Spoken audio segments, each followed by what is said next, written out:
भक्तों, एक बार फिर आपका हमारे चैनल भक्ति प्रबोधन में आपका हार्दिक स्वागत है। मित्रों, जय श्री कृष्णा। भक्तों, अगर आप श्री कृष्ण के सच्चे भक्त हैं, तो कान्हा का अनादर न करें। वीडियो को अंत तक जरूर देखें और चैनल पर पहली बार विजिट किया है तो चैनल को सब्सक्राइब करें और ज्यादा से ज्यादा शेयर करें। जन्म से लेकर देहत्याग तक भगवान कृष्ण के जीवन की लगभग हर घटना में कोई सूत्र है। युद्ध भूमि पर दिया गया गीता का उपदेश संसार का श्रेष्ठतम ज्ञान माना जाता है। मैनेजमेंट मास्टर कहें या जगत गुरु, गिरधारी कहें या रणछोड़, भगवान कृष्ण के जितने नाम हैं उतनी कहानियाँ। जीवन जीने के तरीके को अगर किसी ने परिभाषित किया है तो वो कृष्ण कर्म से होकर परमात्मा तक जाने वाले मार्ग को उन्हीं ने बताया है। संसार से वैराग्य को सिरे से नकारा, कर्म का कोई विकल्प नहीं, ये सिद्ध किया। कृष्ण कहते हैं, मैं हर हाल में आता हूँ, जब पाप और अत्याचार का अंधकार होता है तब भी, जब प्रेम और भक्ति का उजाला होता है तब भी। दोनों ही परिस्थिति में मेरा आना निश्चित है। वैसे तो कृष्ण का संपूर्ण जीवन ही एक प्रबंधन की किताब है, जिसे सैकड़ों हजारों बार कहा सुना जा चुका है। कुरुक्षेत्र में दो सेनाओं के बीच खड़े होकर भारी तनाव के समय कृष्ण ने अर्जुन को जो ज्ञान दिया वो दुनिया का श्रेष्ठतम ज्ञान है। गीता का जन्म युद्ध के मैदान में दो सेनाओं के बीच हुआ। जीवन की श्रेष्ठतम बातें भारी तनाव और दबाव में ही होती हैं। अगर आप दिमाग को शांत और मन को स्थिर रखने की कोशिश करें तो सबसे बुरी परिस्थितियों में भी आप अपने लिए कुछ बहुत बेहतरीन निकाल पाएंगे। ये कृष्ण सिखाते हैं। गीता पढ़ने से पहले अगर इसी बात को समझ लिया जाए तो गीता पढ़ना सफल हुआ। एक कृष्ण का जीवन ऐसी ही बातों से भरा पड़ा है। जरूरत है नजरिए की। उनका जीवन आपके लिए माइथोलॉजी का एक हिस्सा मात्र भी हो सकता है और आपका पूरा जीवन बदलकर रख देने वाला ज्ञान भी। आवश्यकता हमारी है, हम उनके जीवन से लेना क्या चाहते हैं।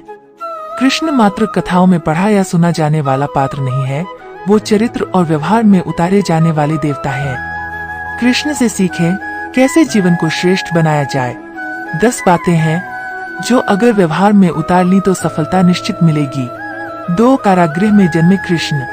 पैदा होते ही रात में यमुना पार कर गोकुल ले जाया गया। तीसरे दिन पुतना मारने आ गई। यहाँ से शुरू हुआ संघर्ष देह त्यागने से पहले द्वारिका डुबोने तक रहा। कृष्ण का जीवन कहता है, आप कोई भी हो, संसार में आए हैं तो संघर्ष हमेशा रहेगा। मानव जीवन में आकर परमात्मा भी सांसारिक चुनौतियों से बच नहीं सकता। कृष्ण ने कभी किसी बात की शिकायत नहीं की, हर परिस्थिति को जिया और जीता। कृष्ण कहते हैं, परिस्थितियों से भागो मत, उसके सामने डटकर खड़े हो जाओ, क्योंकि कर्म करना ही मानव जीवन का पहला कर्तव्य है। हम कर्मों से ही परेशानियों से जीत सकते हैं। 3. कृष्ण ने अपनी शिक्षा मध्य प्रदेश के उज्जैन में सांदीपनी ऋषि के आश्रम में रहकर पूरी की थी। कहा जाता है 64 दिन में उन्होंने 64 कलाओं का ज्ञान हासिल कर लिया था। वैदिक ज्ञान के अलावा उन्होंने कलाएं सीखी। शिक्षा ऐसी ही होनी चाहिए जो हमारे व्यक्तित्व का रचनात्मक विकास करे। संगीत, नृत्य, युद्ध सहित 64 कलाओं कृष्ण के व्यक्तित्व का हिस्सा है। बच्चों में कोरा ज्ञान न भरें, उनकी रचनात्मकता को नए आयाम मिले, ऐसी शिक्षा व्यवस्था हो। 4. रिश्तों से ही जीवन है, बिना रिश्तों के कुछ नहीं। कृष्ण ने जीवन भर कभी उन लोगों का साथ नहीं छोड़ा जिनको मन से अपना माना। अर्जुन से वे युवावस्था में मिले, ऐसा महाभारत कहती है, लेकिन अर्जुन से उनका रिश्ता हमेशा मन का रहा। सुदामा हो या उद्धव, कृष्ण ने जिसे अपना मान लिया उसका साथ जीवन भर दिया। रिश्तों के लिए कृष्ण ने कई लड़ाइयाँ लड़ी और रिश्तों से ही कई लड़ाइयाँ जीती। उनका सीधा संदेश है, सांसारिक इंसान की सबसे बड़ी धरोहर रिश्ते ही हैं। अगर किसी के पास रिश्तों का थाती नहीं है तो वो इंसान संसार के लिए गैर जरूरी है। इसलिए अपने रिश्तों को दिल से जिए, दिमाग से नहीं। राक्षस नरकासुर का आतंक था। करीब 16,100 महिलाओं को उसने अपने महल में कैद किया था। महिलाओं से बलात्कार में उसे सुख मिलता था। कृष्ण ने उसे मारा, सभी महिलाओं को मुक्त कराया, लेकिन सामाजिक कुरीतियां तब भी थीं। उन महिलाओं को अपनाने वाला कोई नहीं था। खुद उनके घर वालों ने उन्हें दूषित मानकर त्याग दिया। ऐसे में कृष्ण आगे आए, सभी 16,100 महिलाओं को अपनी पत्नी का दर्जा दिया। समाज में उन्हें सम्मान के साथ रहने के लिए स्थान दिलाया।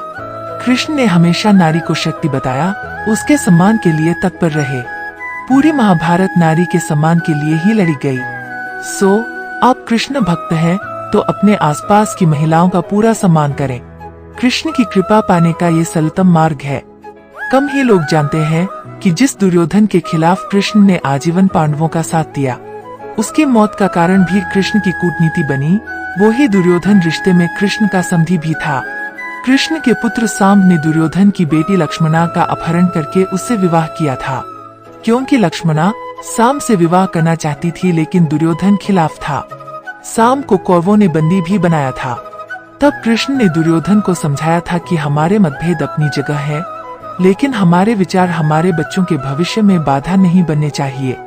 दो परिवारों के आपसी झगड़े में बच्चों के प्रेम की बलि ना चढ़ाई जाए। कृष्ण ने लक्ष्मणा को पूरे सम्मान के साथ अपने यहाँ रखा।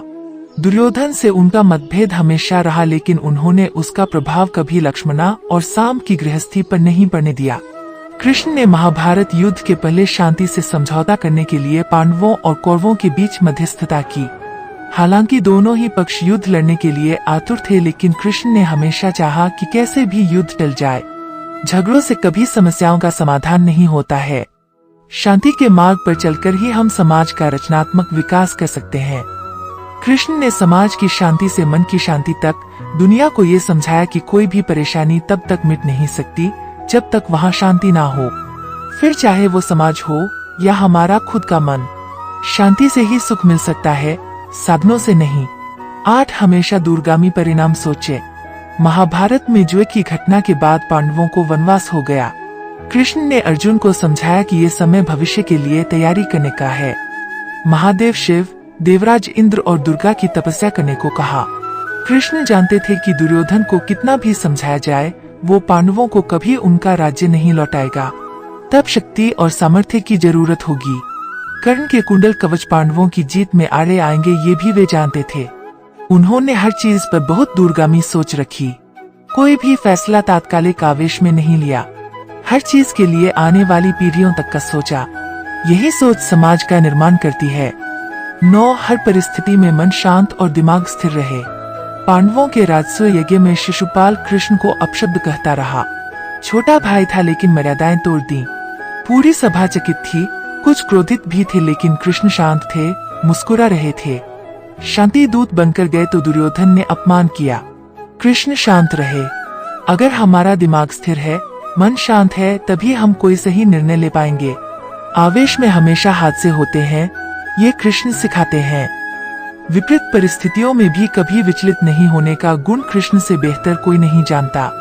10 लीडर बने, श्रेय लेने की होड़ से बचे। कृष्ण ने दुनिया भर के राजाओं को जीता था। जहां ऐसे राजाओं का राज था जो भ्रष्ट थे, जैसे जरासंध, लेकिन कभी किसी राजा का सिंहासन नहीं छीना। कृष्ण के पूरे जीवन में कभी ऐसा नहीं हुआ कि उन्होंने किसी राजा को मारकर उसका शासन खुद लिया हो। जरासंध को मारकर उसके बेटे को राजा बनाया, जो चरित्र का अच्छा था। सभी जगह ऐसे लोगों को बैठाया जो धर्म को जानते थे। कभी किंग नहीं बने, हमेशा किंग मेकर की भूमिका में रहे। महाभारत युद्ध में भी खुद हथियार नहीं उठाया, पूरा युद्ध कूटनीति से लड़ा। पांडवों को सलाह देते रहे, लेकिन जीतने का श्रेय भीम और अर्जुन को दिया। मित्रों, आशा करता हूँ कि आपको यह कहानी अच्छी लगी होगी। अगर चैनल पर पहली बार विजिट किया है तो चैनल को सब्सक्राइब कीजिए और ज्यादा से ज्यादा शेयर कीजिए और कमेंट करके अपना सुझाव जरूर बताएं। धन्यवाद।